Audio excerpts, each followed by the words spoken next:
Réactualisation à 15h24, Pierre Palmade a fini d'être entendu par le juge d'instruction en première comparution.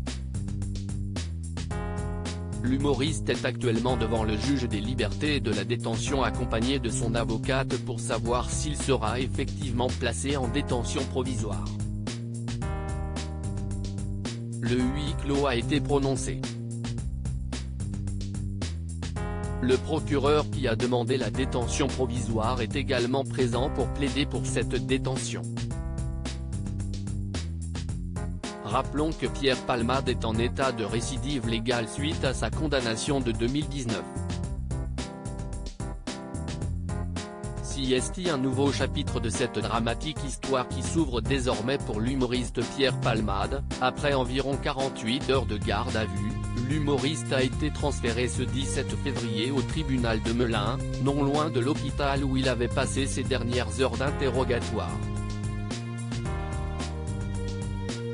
L'humoriste est actuellement entendu par un juge d'instruction en vue d'une mise en examen dans le cadre d'une information judiciaire ouverte pour homicide et blessures involontaires, causées lors du très violent accident de voiture qui s'est produit vendredi 10 février.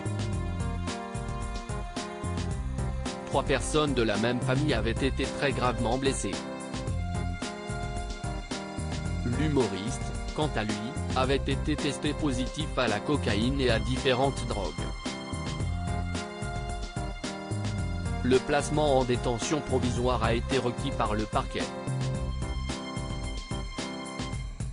Plusieurs circonstances aggravantes ont également été retenues par le juge d'instruction, notamment la conduite sous stupéfiants. Justement, durant son audition, Pierre Palmade a confirmé avoir consommé de la cocaïne ainsi que divers produits de synthèse avant de prendre le volant. Un usage de drogue qui constitue une récidive, comme l'indique le procureur de la République dans un communiqué de presse.